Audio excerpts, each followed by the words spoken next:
Good afternoon, everyone. Welcome to the fifth installment of our Women's Entrepreneurship Symposium.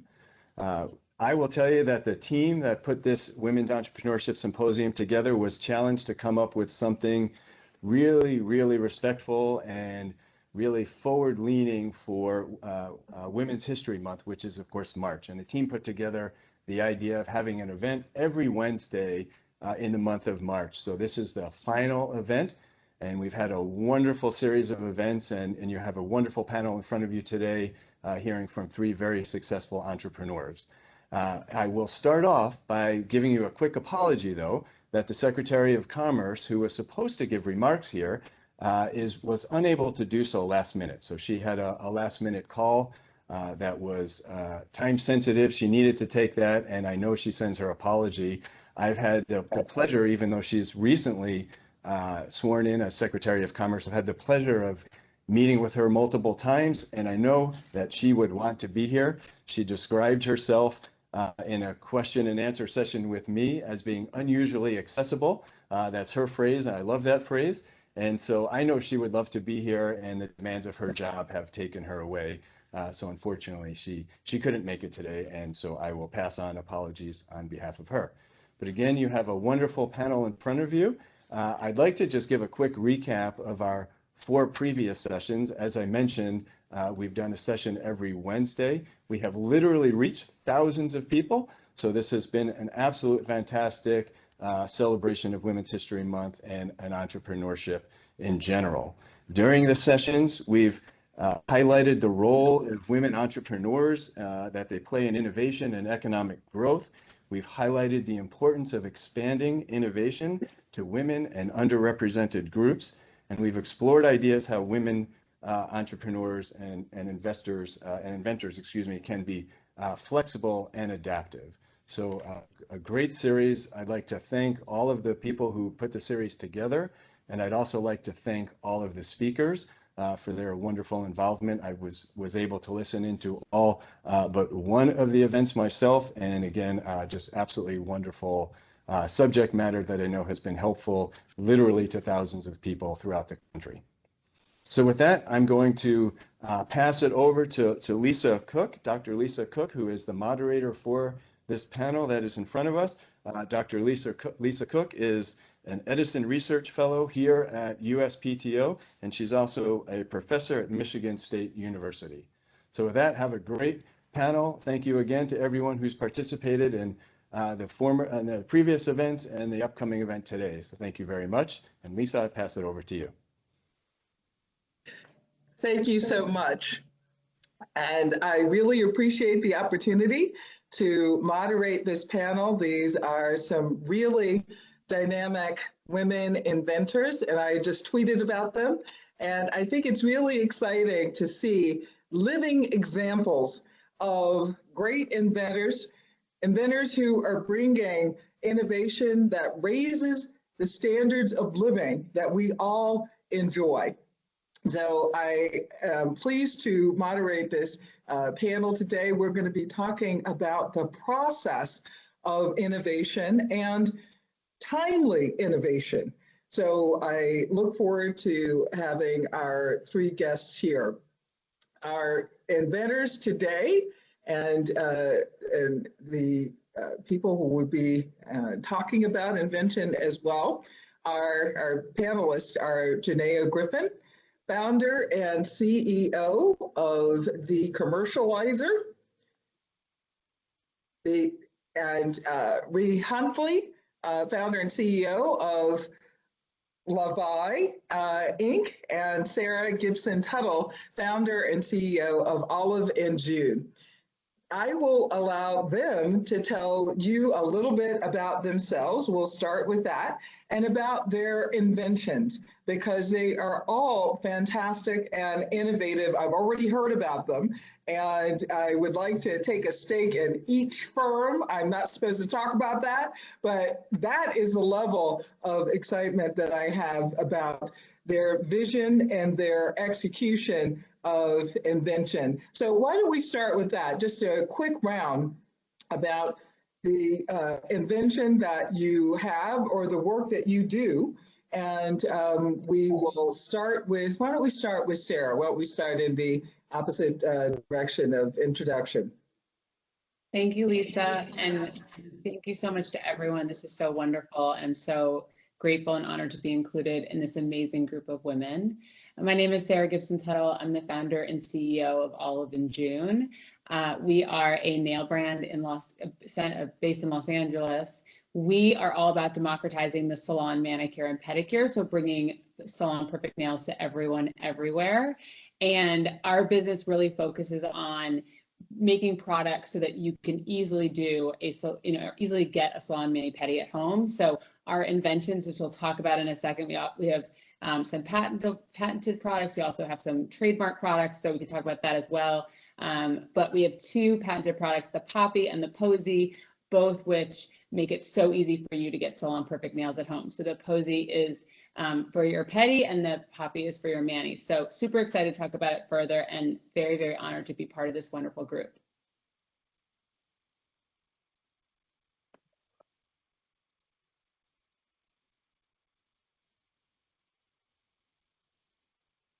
So I'll go next. So my name is Rhea Huntley, and I'm the founder and CEO of Levi. Levi is a smart technology company that provides smart food lockers to restaurants to optimize their operations and enhance the customer's pickup experience. So we've created a process that allows customers to place an online order at a restaurant, then receive a QR code via text and email once their food is ready for pickup. Once the customer arrives at the restaurant, they would simply go to the smart locker, scan the QR code, and the door pops open and they retrieve their food and go, which can all be completed in 10 seconds or less. So allowing customers to retrieve their food from orders from an insulated smart food locker rather than interacting with staff creates a faster, a more efficient pickup process, and provides a contactless solution for a pickup model as we're still in the midst of a pandemic. So our solution actually resolved the frustration with picking up food from restaurants, and it's just one of the many solutions we plan to implement. So thank you for being a part of this panel. I appreciate the opportunity. Hello, everyone. My name is Janaea Griffin, the commercializer. My company's name is actually called The Commercializer as well. But The Commercializer is the moniker that I go by, which is a registered trademark. And so what I do is a little bit different from these women. I actually help independent inventors and institutions monetize their intellectual assets and really understand the value of intellectual property, helping to educate them about the processes and the different resources that are available for them to implement, because I believe the intellectual property is equitable to ownership, which is equitable to generational wealth. So that is what my company focuses on. And I am so ecstatic to be here and talk to you all about intellectual property, patents, and trademarks, and have this wonderful conversation with all you wonderful women. Thank you for having me. So I want to try to talk more about how you came up with these great ideas. Where did this passion come from? Where did this idea come from? And this is, I mean, I can't wait to hear. These are such varied inventions and varied ideas. Why don't we start with you, Rhea? Okay. So I've always been like a self-starter and very passionate and determined person. So throughout my career, I worked as a network engineer. So I've always been like this analytical thinker, and I love to solve any challenging problem. So my ability to really help like put this idea into perspective really came from me wanting to solve a problem. So back in June of 2019, I experienced my own personal frustration when picking up food from a restaurant. I placed an order online, and then by the time I arrived at the restaurant, my food was not there. So I had to wait in line for an additional 20 minutes. To say the least, I was frustrated. I had somewhere to be there. So I started to go home and think about, in 2019 at that time, there has to be a better system in place to make this process more efficient for not only the customer, but the restaurant. And my background, like I said, is within tech, but I'm not a programmer, I'm a network engineer. So I took it upon myself to learn a little bit of Python programming, bought a Raspberry Pi, a QR code camera, and a QR code reader, and then actually assembled the first prototype. So I assembled all the electronics, went to Lowe's to purchase the wood, and assembled the first physical prototype in a wood form. So after that, I thought to myself, I needed a team. Like, this was a great idea. At the time, this was pre-pandemic, so this was before the need for a contactless solution. So I thought I was onto something. So I needed a team to kind of take this to the next level. So that's when I brought in my two partners, Marcus and James, to kind of help take this idea to the next level. And the pandemic kind of solidified the idea and the need for a contactless solution within the restaurant industry as well as other industries. Great. So if I can just follow up on that, how did you find this team? How did you already know these people? Like, are these your brothers? No. So, Okay.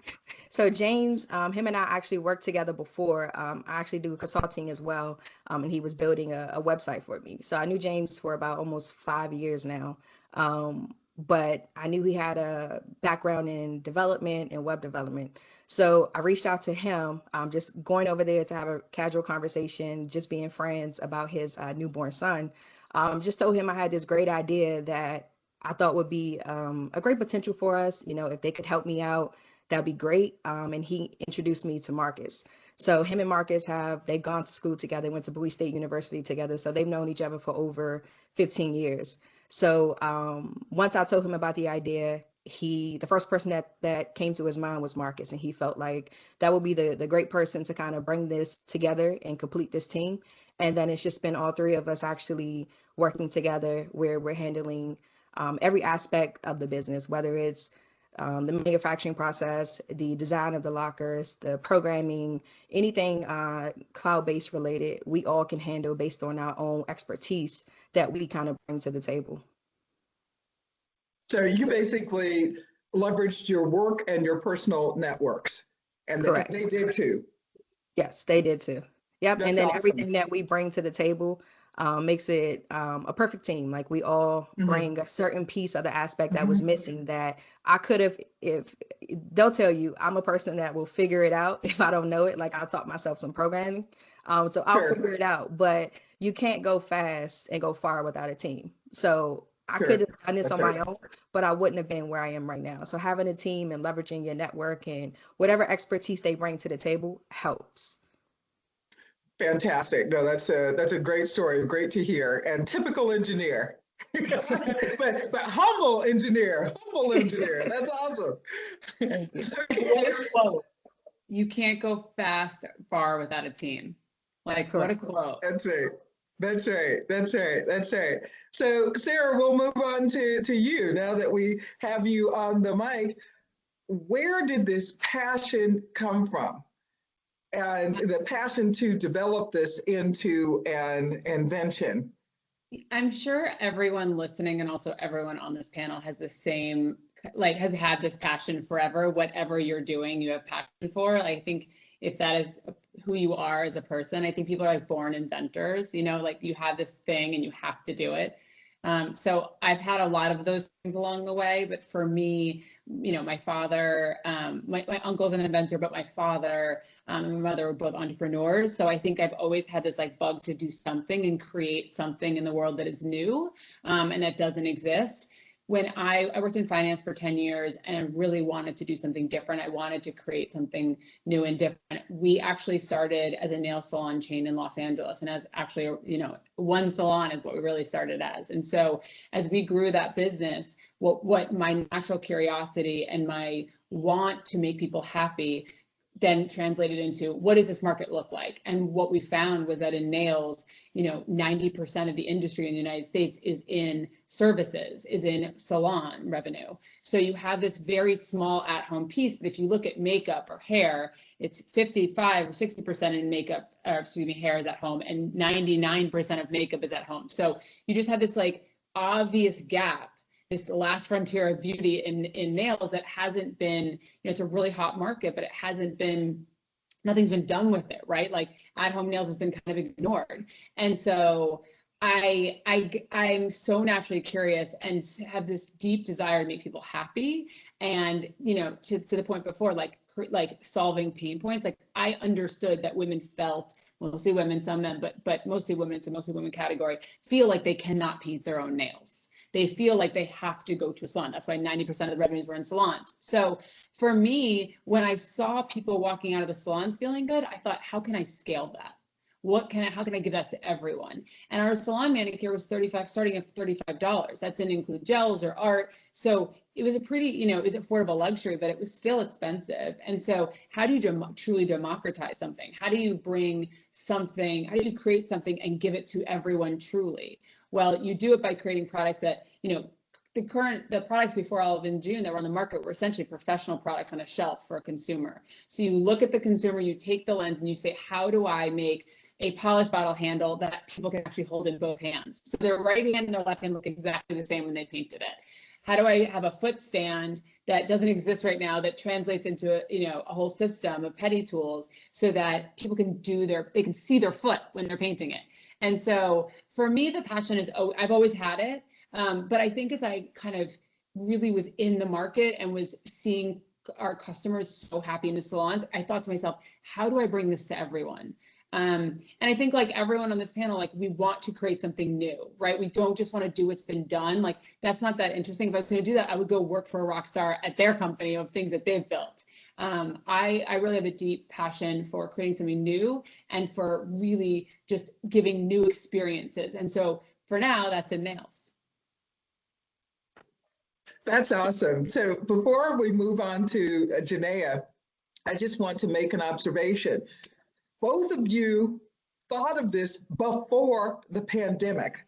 You'd already put this in place. So the idea that you should always be prepared, you should take that Scout's motto, and when opportunity knocks, you grab it, because you all are thinking about the future. You're not just thinking about solving problems, but this happened to be absolutely what folks needed during the pandemic. So this is great. This is just an observation. With respect to solving problems, let's move to Janaea, because what she is doing is something that I found in the course of my research that a lot of other people were not doing. This fills a real hole. So tell us about that hole and tell us about how you developed this, how you found this niche, and how you decided to respond to that. Yeah, thank you.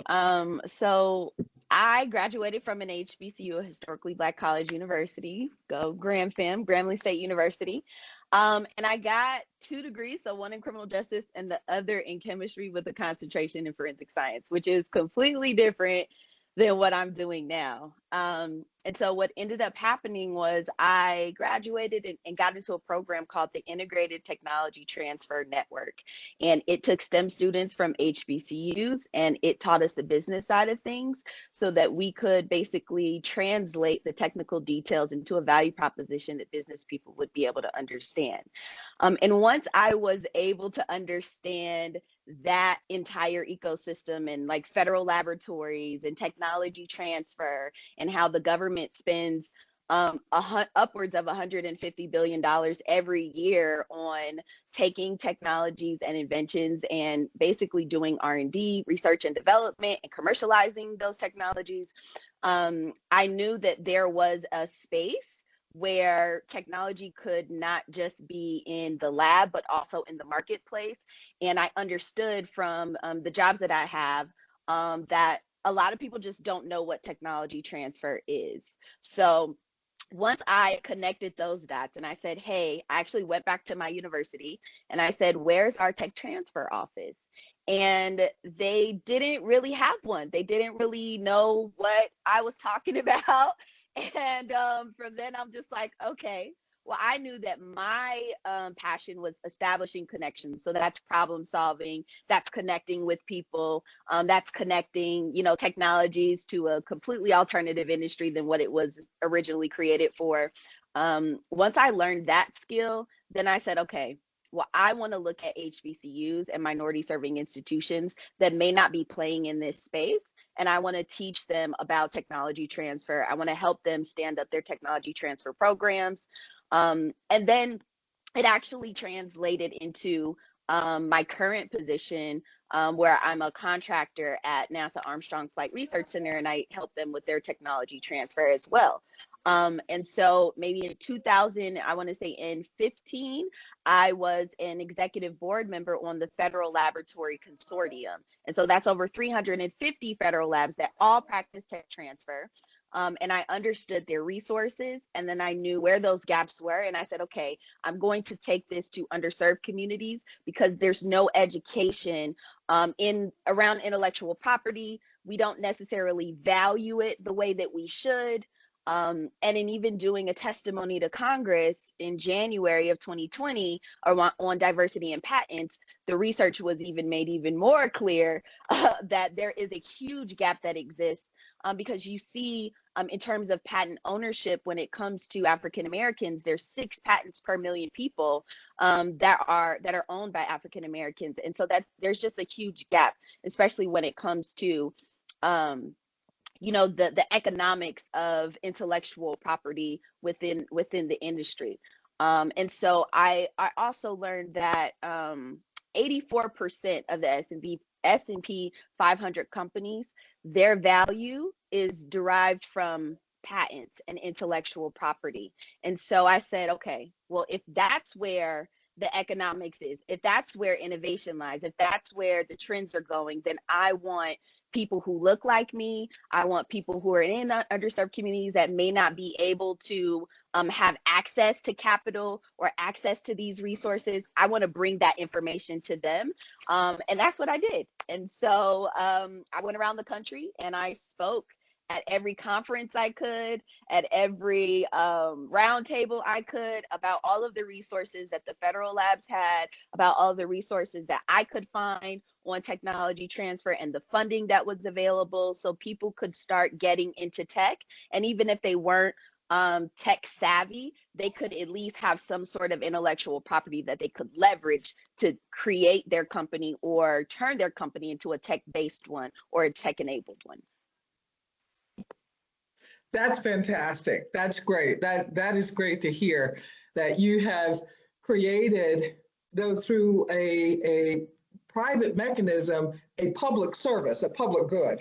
This is amazing to help support other inventors and, in fact, help the federal government get out its huge patent portfolio to the rest of the world. That's great. One thing I'd like for you to just mention before we go on to more questions for everybody, Janaea, is about the SBIR, STTR program, because this is something that is through a mechanism through the SBA, these tech transfer programs, that I think are broadly underused, because most people, most inventors I find, who are singletons, who are working on their own, don't know about these programs. Most of the people who know about them are at universities, right? At least that I find in my experience.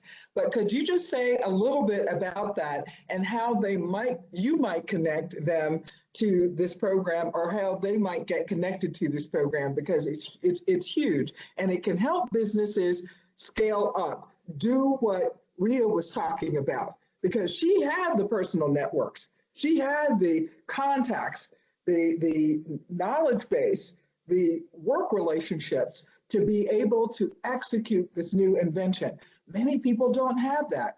Could you tell us just a little bit about this? I know this isn't what the session is about, but I know you have expertise in this. So could you say just a bit about the SBIR and STTR programs?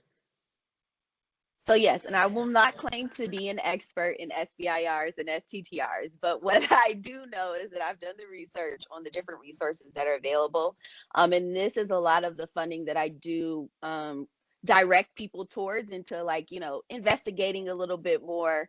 I would even tell Sarah and Ria, I don't know if they have, but to look for certain grants or certain SBIRs that might be available to them. But what the SBIR is a Small Business Innovation Research Grant. And then the STTR is a Small Business Tech Transfer research grant. And so that is specifically focused for universities. So businesses can actually pair with universities to go after STTRs.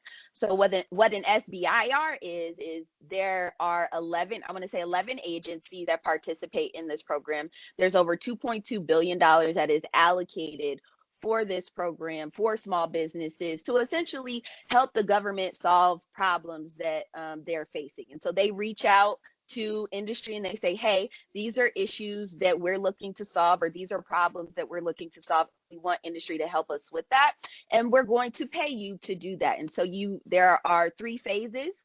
Some only go up to 2 phases, but essentially you have the first phase, which is really specific on research and development, and then the second phase goes into actually prototyping, and then you have the third phase, which is actually the commercialization. So when in the case of phase 3s, you essentially already have a customer, which is the government, and they buy whatever it is that you've developed, because that is the solution that they've been looking for.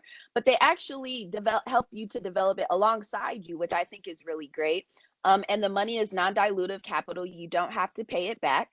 I'd say that they are creating a much more streamlined process, because they do recognize that for some small businesses, it's very intensive to fill out an SBIR application. And then really having like that commercialization aspect as well. So there's a lot of different grants that exist that will offset some of the costs to create a commercialization plan. And LARDA is one of those. I forget exactly the name of, but LARDA, I believe they're located in California. But Dawnbreaker is another, and they help with the education around that. I'm actually going through their program right now to just brush up on, all of the things that are available so that I can pass that information along. But yes, like I said, there's 11 agencies, but it spans it goes all the way from HHS to Department of Energy. HHS is the health, and so then you have the NIH, the National Institutes of Health. There's so many different, even from education, right? Economic development, the EDA. And so there's so many different ways that I think you can be getting this type of funding. So don't let it limit you to say like, okay, well, I don't really have any technology. Sometimes it might not be that. Sometimes they're looking for curriculum. Sometimes they're looking for ways, especially if you're talking about education. So yeah, a little bit about that. Thank you so much, Janaea. I automatically went into professor mode, and I didn't mean to cold call on you. I didn't mean to do that. But A+, you passed that test.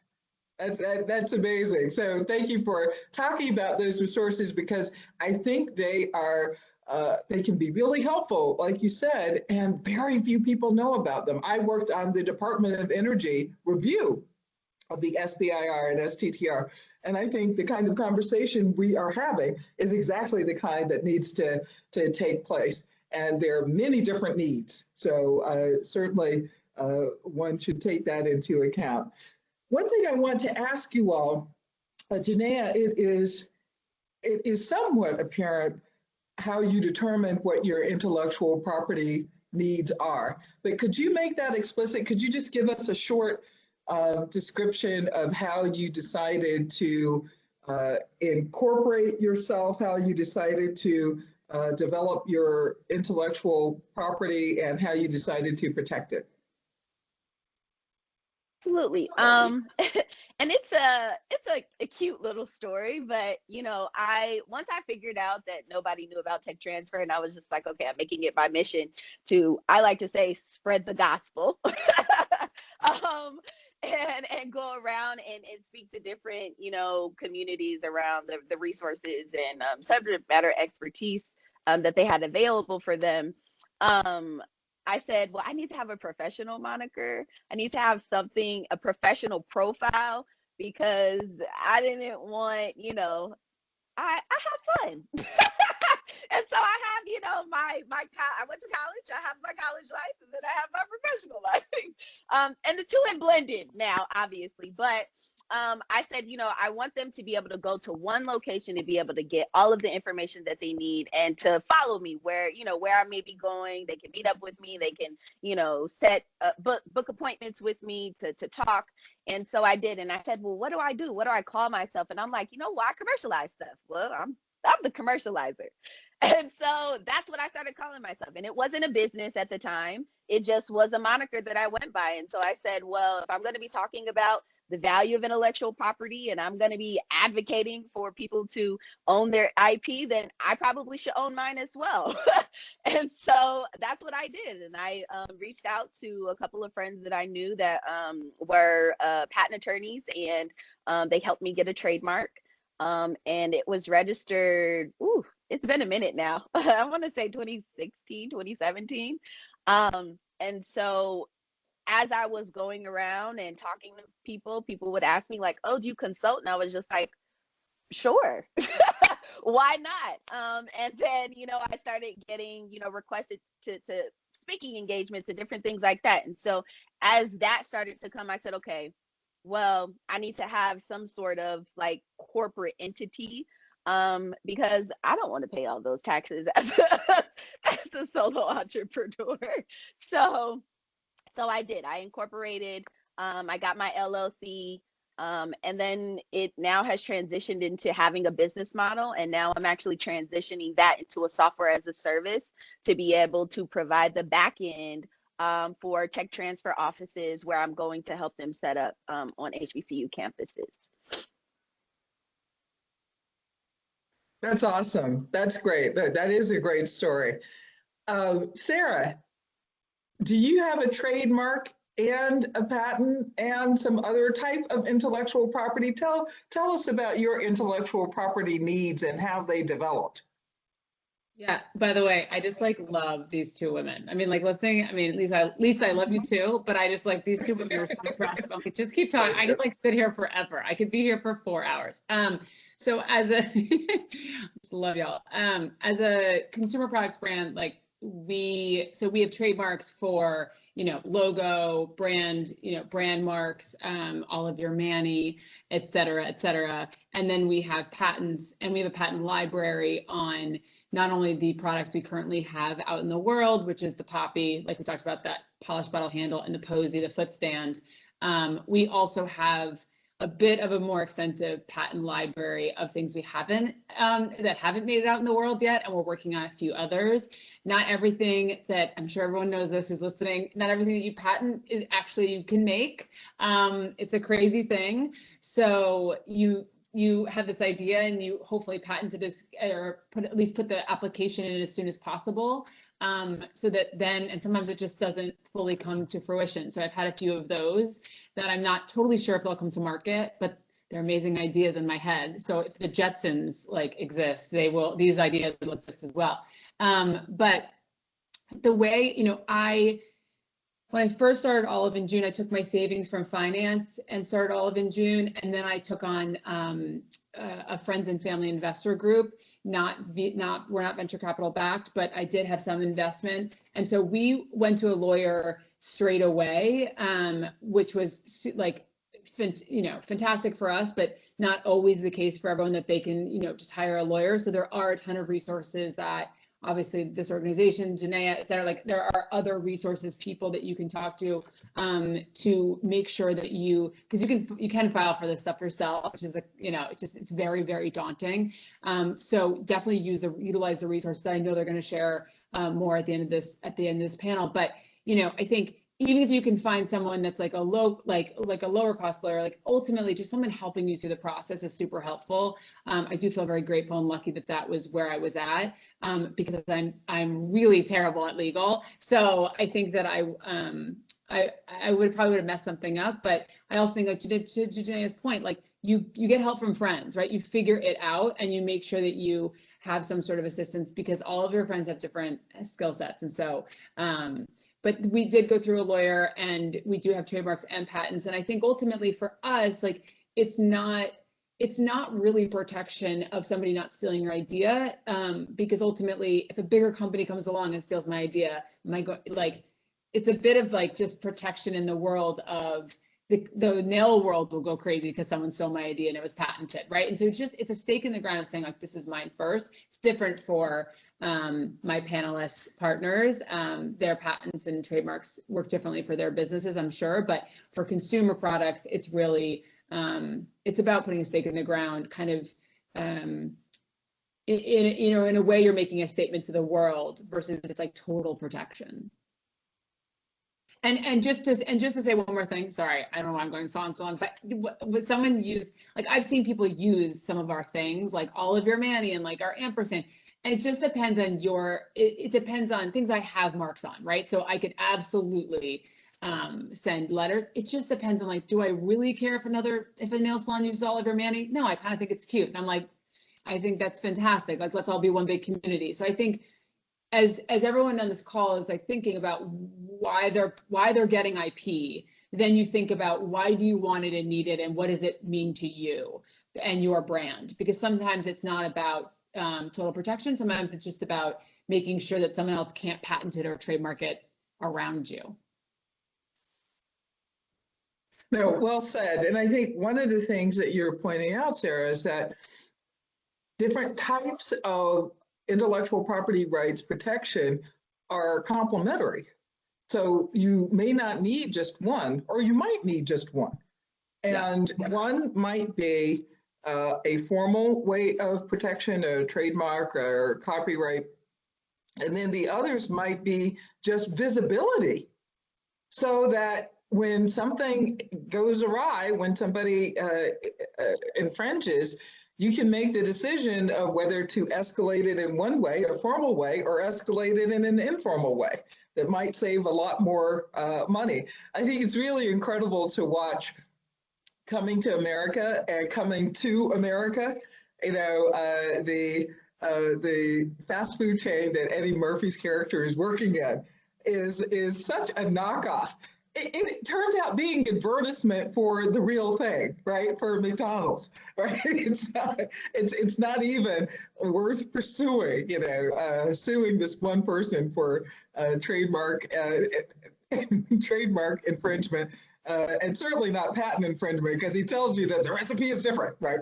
100%. I was just to say there's OPI, like very similarly, OPI, which I'm sure everyone knows is a big nail brand. They have this is the same kind of idea. They have this very distinct bottle. And overseas, mostly in Asia, like it gets knocked off all over the place. They don't mind, the lore goes that they don't mind because it makes people think of that bottle. So when there's a different market, they're buying OPI. So they don't do anything about it. So it's very similar concept of like, how much do I want Oliver Manny to be the Manny phrase of like how much I love Manny? Sure. So right. No, good example. And Rhea, how about you? You went through that process. What types of intellectual property protection did you need and at what stage? Okay. So with my background being in government contracting pretty much for the past 13 years, I was completely oblivious as to what I needed to do to protect my idea. So at the time I had a mentor, and I still do, and I ran this past him because he had just gone through this entire process of his own invention. So I brought it to him. He said it was a great idea and that I was onto something, and that this day forward, when I communicated with anyone, I needed to have a fully executed NDA on file in order to protect myself before we can have an initial conversation. And then after that, he told me I needed to start the provisional patent application. And I had no idea what a provisional patent was. So I started to do research, and he explained the entire process, referred some actual lawyers that I could use. And then we went through that process. So we filed for the provisional patent back in 2019, which gave us time to kind of figure out how we wanted to implement the idea and kind of narrow out like the requirements and everything that we needed. So we ended up after that, within that 12-month period, we filed for the non-provisional patent, which is for the utility and the design patent. So we're currently utilizing to kind of protect our product and our brand. We take out as it is in the market.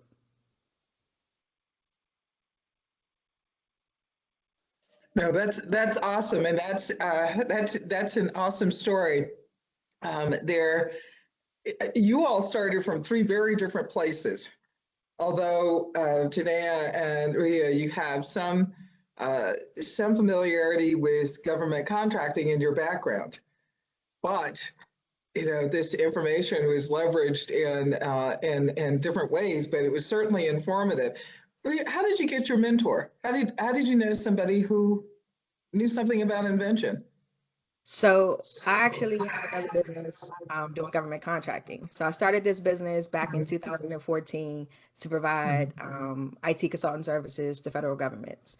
My mentor throughout this entire process have been helping me to expand that business, where I got the women-owned small business certification for my business. I got a GSA schedule. So he was guiding me along that process.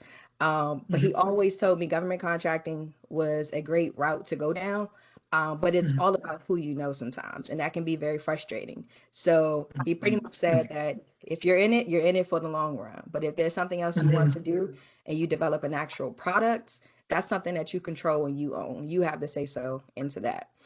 So he started having me thinking about different products I can technically develop. And I was just going from here to here trying to think about like what can be my aha moment. But then I had to have a self-realization moment of a lot of great businesses are built based on solving issues and solving problems. And the next idea that I came up with had to be a real issue and a real problem to actually solve.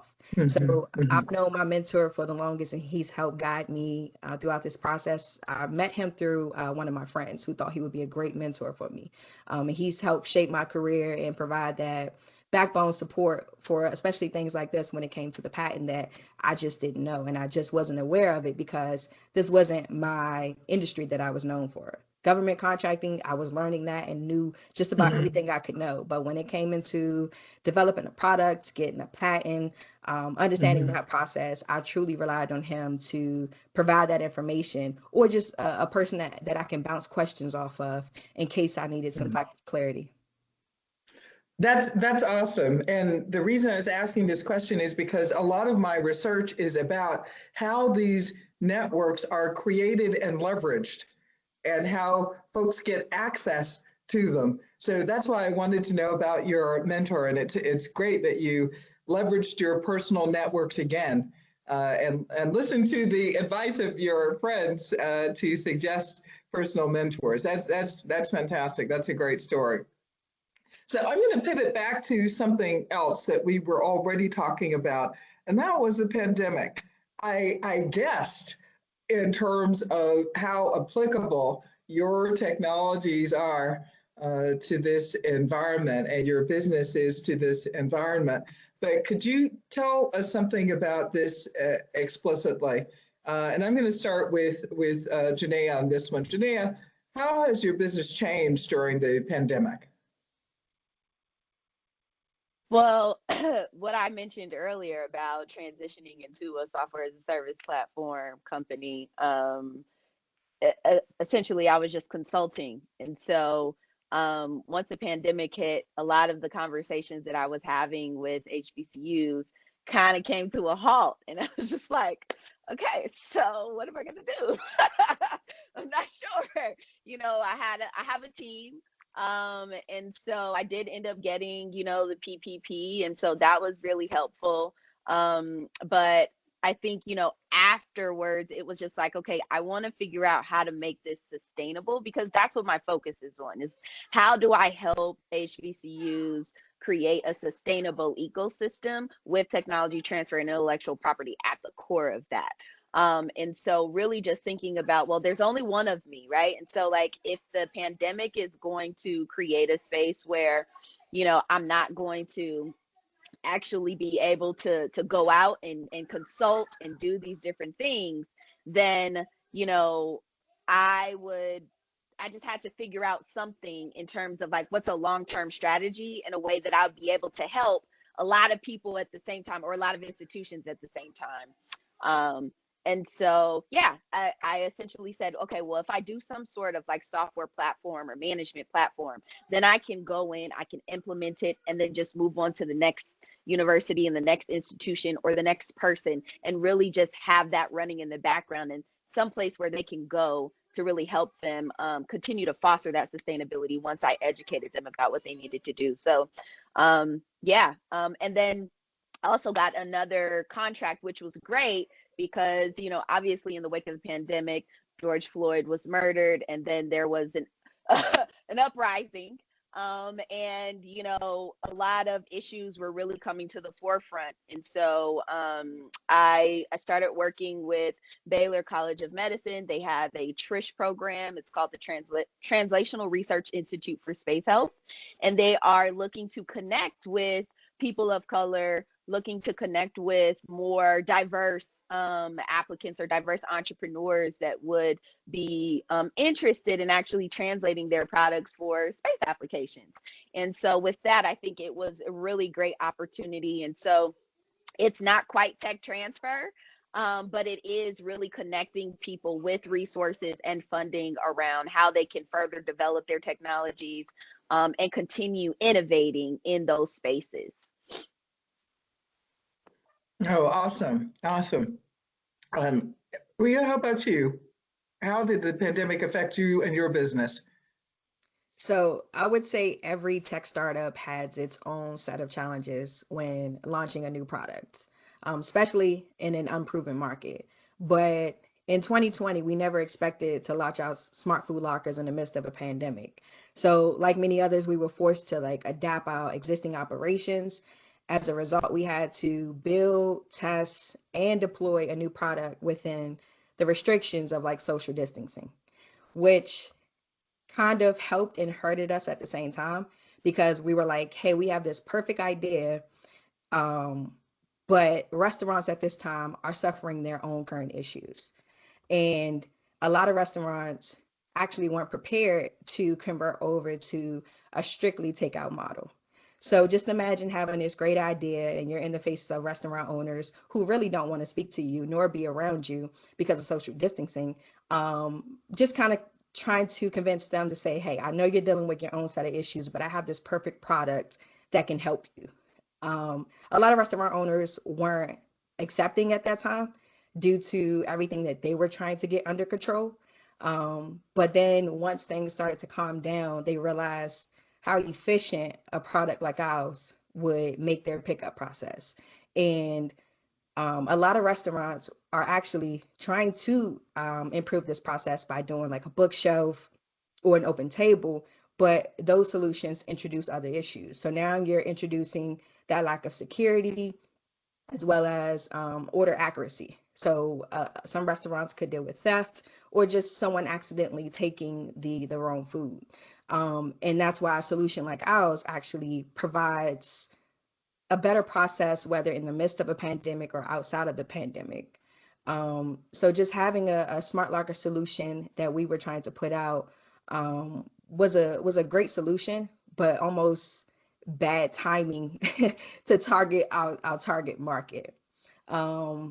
So we feel like even before the pandemic, this was a great idea. But now restaurant owners, once things are starting to settle down, realize the importance of having a smart locker solution to optimize that pickup.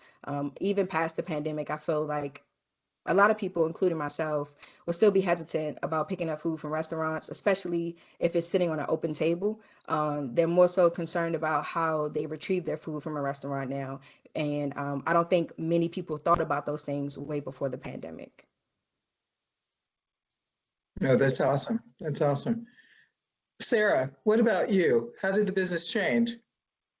I was also going to say, like, just the ability to know your food is where it is, right? Like, just being like, okay, I know where it is. Like, it's not going to be on a table. I don't have to talk to anyone. Like, I can just like zoom in, zoom out. It's pretty great.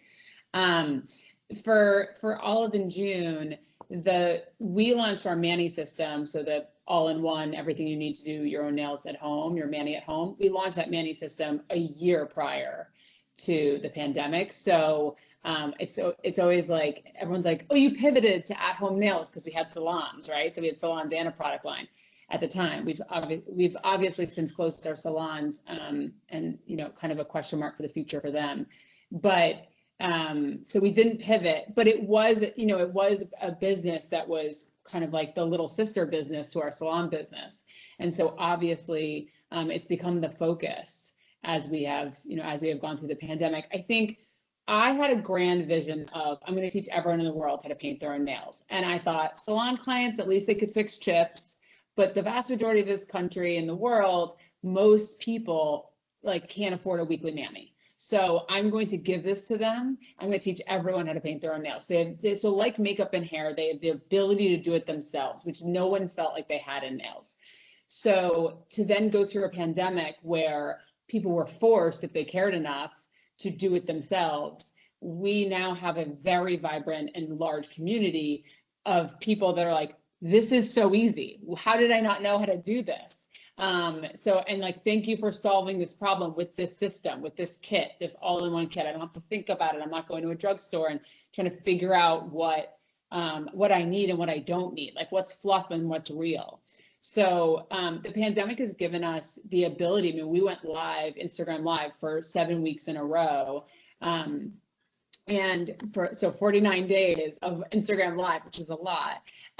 But we went live and like taught everyone and just were a constant form of entertainment. And honestly, like we just kind of ad hoc did it. We were like, let's just do it. Let's go live. Let's like hang out with people. And what we've created, which was so just organic and honestly from my heart, of like a community of people that like now they hang out with each other. They set each other up. They send polish to each other. I mean, they do crazy things for one another, and it's an amazing thing. So, this has been the shiny, this has been the shining part, right, for me of the pandemic, because it's been an incredibly hard time for people. And to have anything feel good has been really this community. And I get daily DMs, like I probably get like hundreds of DMs a day, but I get so many of people just showing me their Manny and saying, this lasts for 7 days. It says it's long tailed happiness, and you've given that to me. And like, thank you. And also I tell them sometimes they have problems with the products, and I tell them to use it. It's very, the pandemic really has given this community, a real, like a hold. And so it's just been, it's been the brightest part of a very, very tough year. The one thing I would say too is that we closed our salons. So that part of our business was incredibly difficult. Right. But we were able to take all of our supplies and give them to all of our manicurists. And now they're doing at-home services. And frankly, like it's better for them in a lot of ways, right? It's financially better for them. It gives them schedule flexibility, and then they have supplies for 1 to 2 years. So they're just, to get them so that they can be, as we are, forging their own path, which is a fantastic thing to give someone any sort of help and assistance on that, right? They're incredibly skilled and amazing. So. No, what a great story, and what a great silver lining. I'm thinking about the chutzpah that it takes to get on Instagram Live and to do these things and to do this for 49 days. I am scared of you. Well, are you going to do a versus? Are you going to do a versus with some of your manicurists? I exactly like all these TikToks. Like I don't know that TikTok thing. I don't know. It's like I wish I was that funny or cool. I have to say major shout out to my director of content who went live with me. We did like split screens at sometimes we were in person together when we were able to be. We kind of quarantined a little bit there for a while. But she was absolutely, and to the point before, right? It's the team. And like she was absolutely incredible of being like, let's do this week. Let's do a whole week of nail art. And just, it was really, really fun. Her name is Olivia, and if she's listening, like she really is like just a bright star. So, and we share the same birthday, so she's obviously perfect. Well, no, this is all great. This is really organic innovation. Like you saw a problem, all of you saw a problem, and then figured out how to solve it, brought a team together, listened to advice, and then deployed, and then built out a team even more. I'm so impressed. So we have a question from the chat. So Janaea discussed the percent of IV inventorship belonging to African Americans. She wants to know, the person wants to know if there's if there are data with respect to the percent ownership of other ethnicities, for example, Asian Americans. Would you happen to have those statistics handy? Would you happen to know? So let me think. I know for I don't know specifically. That was a while ago that we did that I pulled that data, but I do know it was 6 patents for African Americans, 325 for white people, and then I'm not exactly too sure for Asian Americans. But if you do Google, I have my testimony. It's all in there. You can just Google diversity in patents, and that will come up, or you can just Google, how many patents are owned by Asian Americans, and that information will come up as well. I know the USPTO has been doing a lot of work around this and pulling together a lot of reports and data on just getting those diversity numbers intact. And so that was the whole point of the testimony and me testifying on diversity in patents. But yeah, the data is out there. I was surprised when I learned about it too, and the way that I broke it down to have like a visual was, if it's per million people, that means you could take 13 NFL stadiums. That's 1 million seats. Only 6 of those were for Black people and 325 were for others. And so it just, it gives you that, it allows you to just visualize the big problem that exists and that big gap. But yeah, Right. I hope that was helpful. Yeah. And whoever had that question, if you want to DM me, I'll send you the testimony and the data and all of that where you can find that information. I love your generation. Clearly, I'm a bit older and I've been doing this research for some time. You could not Google what share of patents belong to Asian Americans. Even 10 years ago, you couldn't do that. You could not. You couldn't Google what share of patents belong to women. I mean, or trust that most women were captured. Right. Yep. So captured in the data. So I appreciate your testimony, and that's funny. I do the same thing. I refer to it.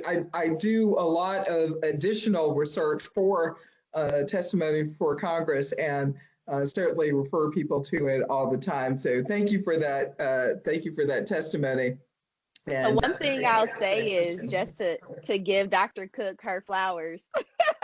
Right now, a lot of my testimony came from that woman right there. All of her research and her work, I have studied her. I have looked up all of her stuff, and I was blown away by the work that Dr. Cook did. So don't let her be so humble, okay? And I was gonna say something similar, which was like, Lisa, I'm gonna ask a question. I'm in the audience. Can you tell everyone what you were telling us about the GDP impact of women, more patents by women, but much more importantly, more patents by women of color? Well, it's funny you all should ask, because just today, the Biden administration announced this new plan, and this is going to be the last question, but now that you've teed it up, let me go ahead. I didn't mean to. No, that's great. No, that's great. Perfect. Every professor loves to be able to say, I'm glad you asked that. So here we are. You hit the daily double. Let me find the note here. Okay, so this is from the American Jobs Plan that was announced today, and this is for infrastructure. And one of the elements is this. It is to eliminate racial and gender inequities in research and development and science, technology, engineering, and math. Discrimination leads to less innovation. One study found that innovation in the United States will quadruple if women, people of color, and children from low-income backgrounds invented at the rate of groups who were not held back by discrimination and structural barriers. persistent inequities in access to R&D dollars and to careers in innovation industries prevents the U.S. economy from reaching its full potential. This is, I mean, I almost cried when I saw this. President Biden is calling on Congress to make a $10 billion R&D investment at HBCUs, Janaea, shout out to you, and other MSIs, minority serving institutions. He's also calling on Congress to invest $15 billion in creating up to 200 centers of excellence that serve as research incubators at HBCUs and other MSIs to provide graduate fellowships and other opportunities for underserved populations, including through pre-college programs. So I hope that they will incorporate in doing this and augmenting this infrastructure. I hope they'll incorporate tech transfer, Janaea. So as I learn more about that, I'll certainly forward more. But the precise statistic that you are talking about, Sarah, is that my co-author, Yan Yang, and I calculated that with more women and African Americans participating in the innovation economy from the very beginning, from the earliest stages, we could get between 0.6% and 4.4% higher GDP per capita. So it benefits everybody, not just the individuals. Like this participation doesn't just help those people who are participating, it can help them. Certainly with STEM degrees and with inventions that are commercialized, people can be a lot wealthier. They can have a lot higher income. But the spillovers, that's what we're talking about for the entire economy.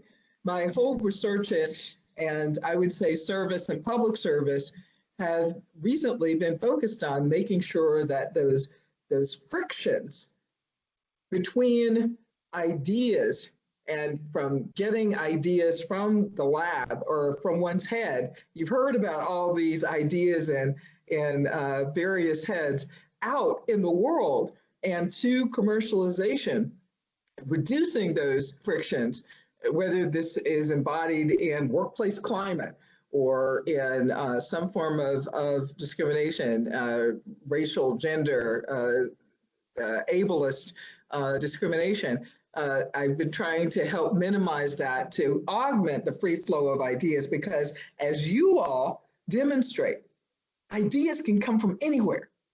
They can come from any quarter, and there's so many problems to solve. There's no shortage of problems, right? So there's no shortage of solutions. And for what you all are articulating, I can see the trajectory, or at least a trajectory, for each of your endeavors, like for the future, for the post-pandemic future. There's so many things that one could pursue as a follow-on to what you're already doing, and I think that's just so exciting. And by the way, I am really impressed. One thing that you all didn't say, and then that's going to be my next question, is that all you all have hustle. Like, you know. This is incredible. This is just like, you know, my undergraduate RAs kind of hustle. Just like I'm going to get this done, and I'm going to see this through. And I think it is a trait that I've noticed about the inventors, not just the inventors who just get a patent, for example, but those who commercialize the invention. Like it takes a lot of steps to put everything together. You all are talking about this. You couldn't just do one thing. There are many steps to put together, and then those steps are evolving. For Janaea, she applied for a PPP loan, and did you all apply as well, by chance? Yeah, I mean it's okay. But that's a complex process in and of itself, and she's reacting to the pandemic. So just making sure that the knowledge flow is happening, that you're getting information from as many places as you can about how to survive, because it's not just about opening a business or getting the product to market, it's about sustaining it, whether it's through Instagram Live or through many visits to restaurant owners, to hesitant restaurant owners. It's a big deal. So I just mentioned something about resources. Could you all tell us some of the resources that you found useful and that you would like to share with other people? Why don't we start with you, Ria? So, starting out, one of the resources that I utilize a lot was this website called Fiverr. And on Fiverr, you can outsource a lot of work at a very reasonable rate as well. You can get logo designs, you can get 3D CAD drawings, any additional services you might need. So literally for my business, all the 3D mock-ups that I had of this locker in my head, I had an actual engineer design it for me on Fiverr. And that's at an extremely low cost if I were to go to a different company. So utilizing the internet and some of the resources that they have to kind of jumpstart your idea and give you that foundation, I would recommend that you utilize anything that you can outsource that work out to. That way you don't feel pressured to try and learn it and do everything, but outsourcing some of that work to like sites like Fiverr and Upwork can definitely help you. Hustle, but with humility. I guess those are the traits that I am noticing among the three of you. Hustle, but with humility. You can't do everything. Correct. So a done project, this is just like a dissertation. A done dissertation is better than no dissertation. So a done project is better than no project. So yes, good. All right, what about you, Sarah? Other resources that you use? Perfect is the enemy of good, or what is it? Perfect is the enemy of good, right? I'm like, what is it? Upwork is fantastic. We absolutely use freelancers, and if you need a big project, like you need a logo, you need branding, and you can't afford a big agency, you need to find that local resource, whether they work on trade or otherwise, where you're just being mindful of your cash and what you have, and trying to make sure that sometimes it's equity if it's going to be a really big long-term partner. Obviously, that's the most expensive way you can do it, but if you don't have the cash, you have to be super resourceful. I also, frankly, went down to my bank and the bank that I banked at and was like, you're going to tell me everything I want to know about stuff. And so I think, to the hustle and the drive and the passion, and just taking everyone in your network and not being afraid to ask for help, not being afraid to say, I need something, you're going to get turned down. I asked someone to be my advisor, and they can't technically be an advisor to anything that's not pro bono, but they are incredibly helpful to me and consistently come to me with ideas, et cetera. And they're not like an official advisor, but I've gotten more, ideas and introductions from that person than some of my other real advisors. So, you ask the question, ask for help, ask for people to be involved. Do not be afraid. And I think also push on people who should be helping you and may not know that you need the help.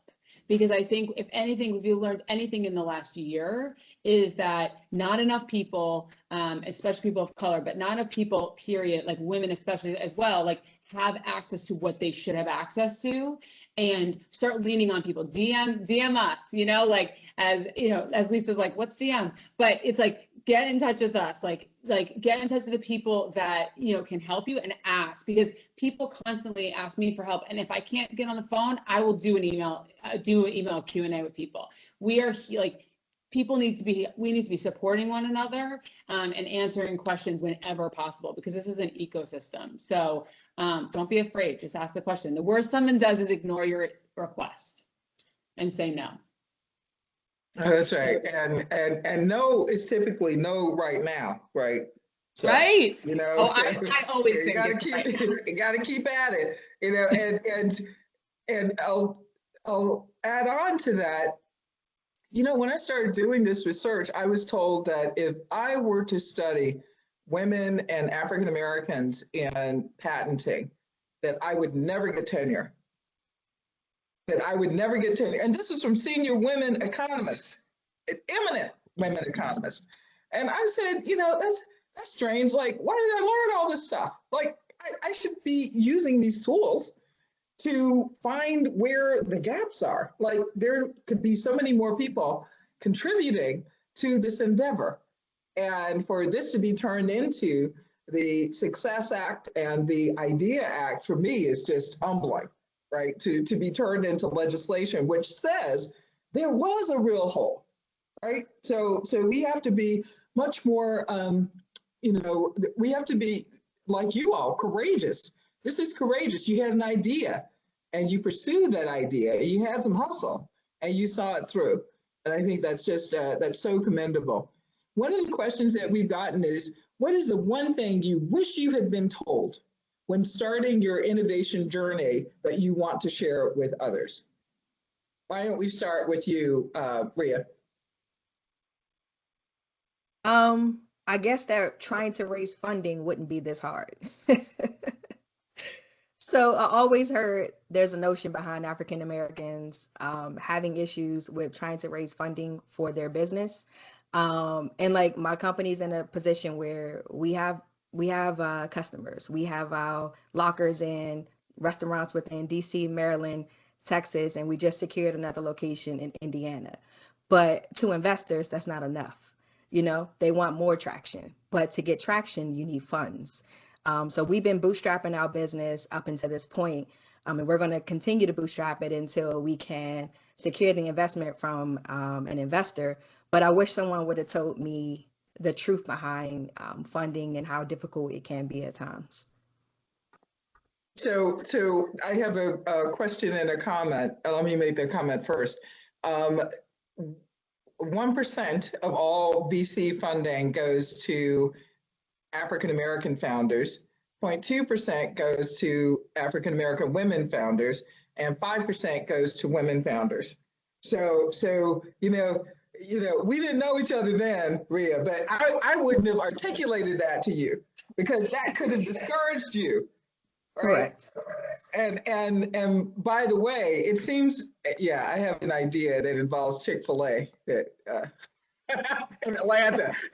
I'm just kidding. I'm really just kidding. But how did you, when you say bootstrapping, first, let me back up there. What do you mean? I'm not sure everybody knows what bootstrapping is. Okay, so bootstrapping is taking your own personal funds and investing it into the business. So we've invested about 60,000 of our own funds into the business to get to this point. So is this the profit from the business, or No. it's like your savings? Savings. So savings that Okay. we've taken to put into the business, and that's developing the prototype, that's marketing, that's purchasing lockers, everything like that. We've taken our own personal savings because we all still work full time as well, putting it into the business to get it to this point. Right. I just want to make it clear. You're going to your ATM. Correct. I'm Right. taking money out of my personal pocket. Right, that's right. I got it now. Sacrificing Okay. a few vacations. Right. To invest. Right. So I understand now. And is that still, so bootstrapping is what you're doing now. What has, let's say, your mentor in finance suggests that you do next? Like, given the statistics related to VCs, what do people counsel entrepreneurs like you to do? If the VC horizon doesn't look good for any of you, frankly, then what are you being counseled to do? Pitch competitions or what? Yep. So pitch competitions, you can look at loan financing, just different options that way. A lot of VCs that we've spoken to pretty much will tell us we're not in a position where they can make that investment yet because we haven't had that traction. But in order to get traction, you need to have customers, which you need to have more money. So it's like the money we've invested hasn't allowed us to gain the traction that we need, being as though we're a hardware plus software based company. A lot of tech startups nowadays are strictly software. So having a 60,000 investment would actually take them a lot further than a $60,000 investment with a company like ours where we incorporate both.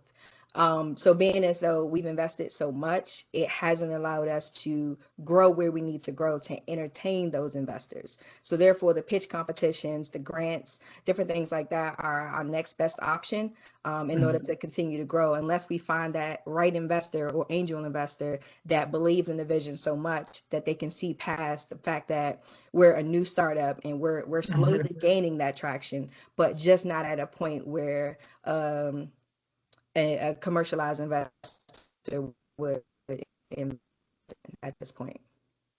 Okay. Now, thank you.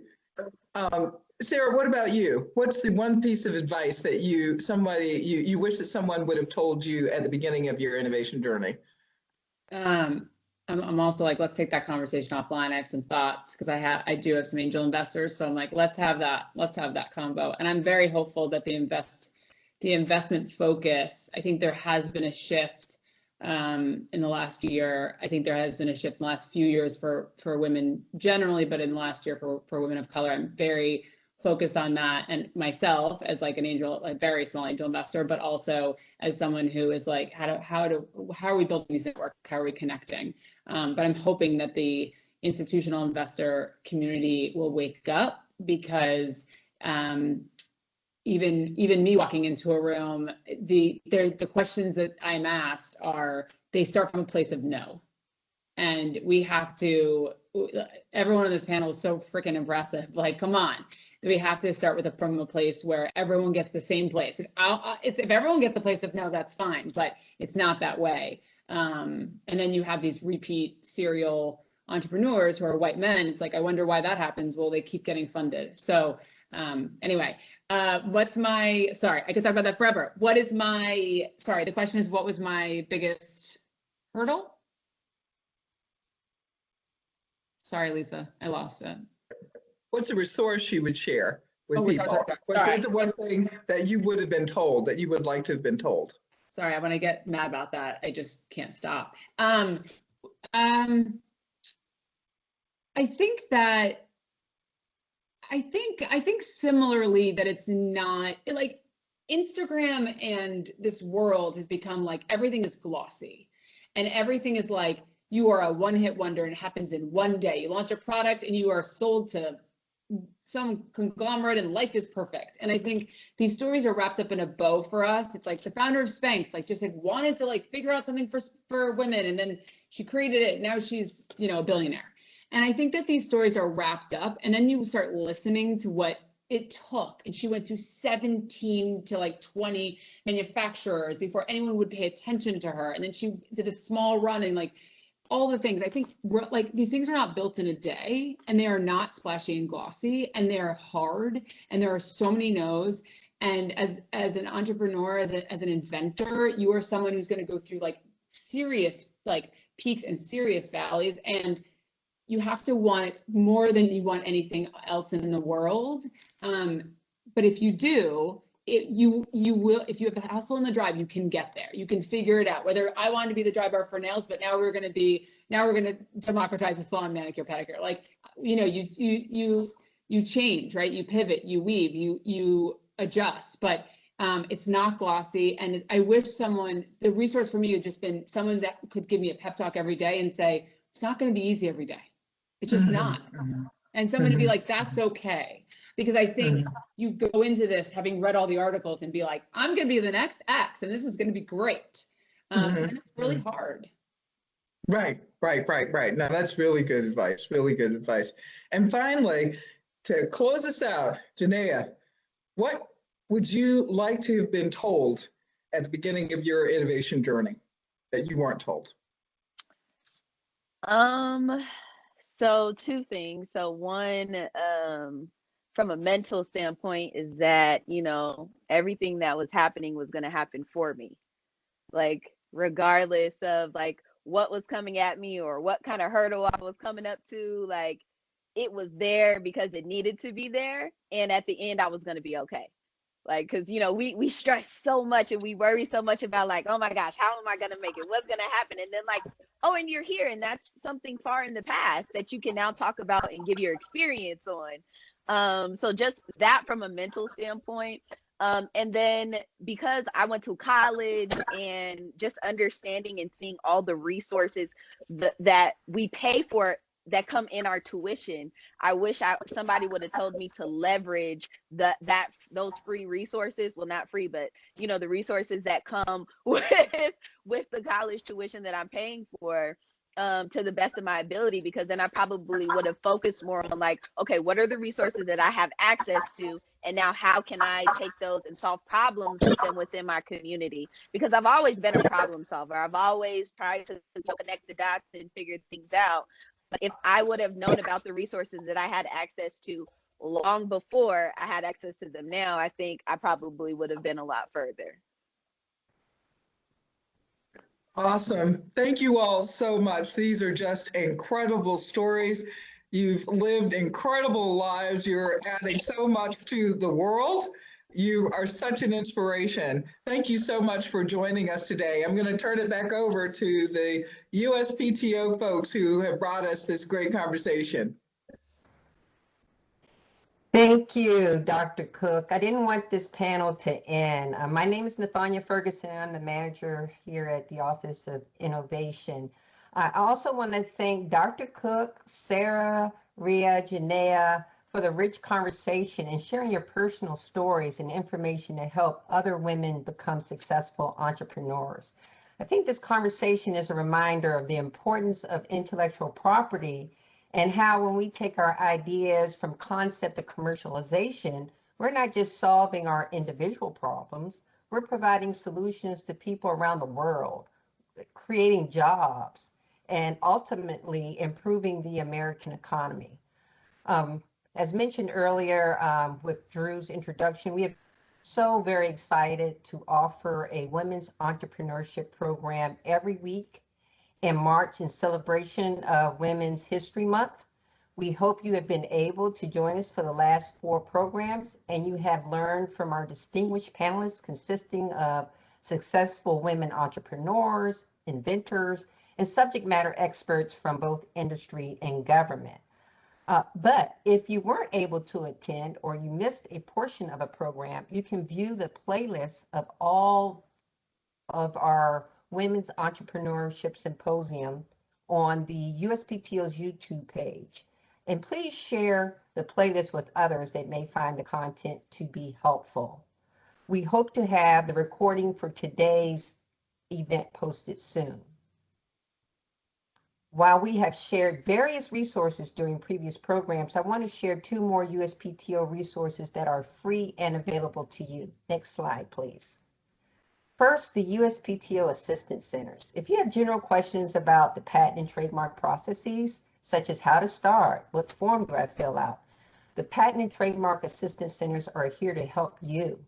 If they don't have the answer, they will connect you with the appropriate USPTO personnel. Our Assistance Centers representatives are available Monday through Friday, 8:30 a.m. to 8 p.m., except for federal holidays. For more information about our Inventors Assistance Center, you can visit their webpage at uspto.gov/inventor assistance. For more information about our Trademark Assistance Center, you can visit uspto.com/trademark assistance. Next slide.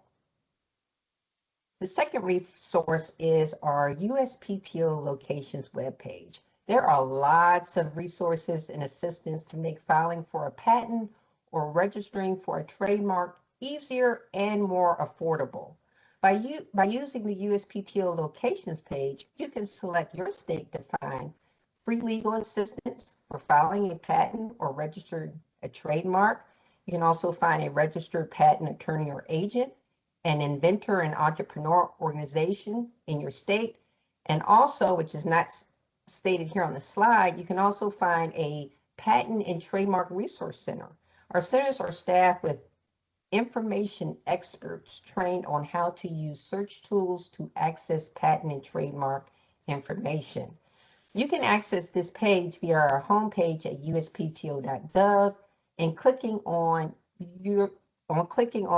USPTO in your region box, or you can enter USPTO locations in the search box at the top right of the page. Next slide. So we're excited to announce two programs that are actually happening tomorrow. We have two great programs, both free, both virtual, of course. One is an innovation chat focused on creating innovators, hosted by our National Council for Expanding American Innovation. The other hosted by our Midwest Regional Office, which will offer current and aspiring entrepreneurs the opportunity to learn more about intellectual property basics and helpful resources to assist them with building a business. For links to these and other free virtual USPTO programs, please visit uspto.gov/events. You will be receiving a short survey for today's program. Please complete it. We value your input, and your input is important to us as we create future programs to meet the needs of our customers. Remember, we are your USPTO, and we are here to help you. And we look forward to you joining us at future events. Thank you for attending today's program, and have a great day.